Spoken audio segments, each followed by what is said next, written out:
Ako po si Rochelle Reyes, dito sa paaralan ng Saysayan Elementary School. Ako po si Nicole R. Sabater, ang president ng SELG.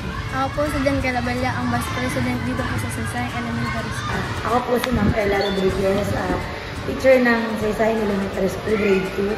Ako po si Michelle Bautista as one of the representative of Parent Association.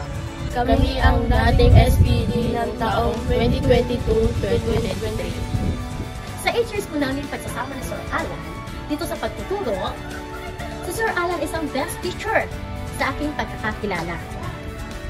Mr. Alan Tisunga is one of the teachers na nakilala at nakasama ko po dito sa Saysayan Elementary School.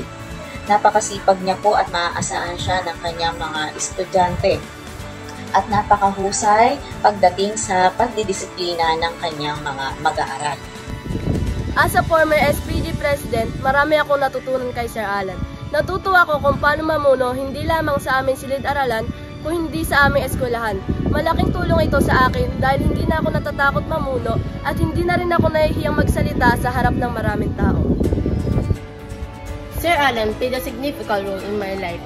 As a first-time SPG member, I joined as a Vice President.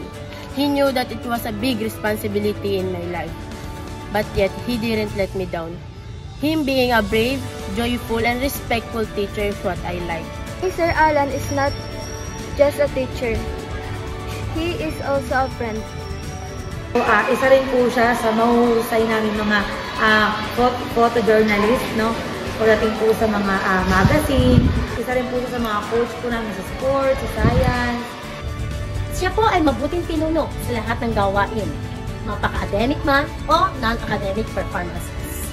Siya ay naging coach ko sa photojournalism last year kung saan ako ay naging second place winner sa district press con.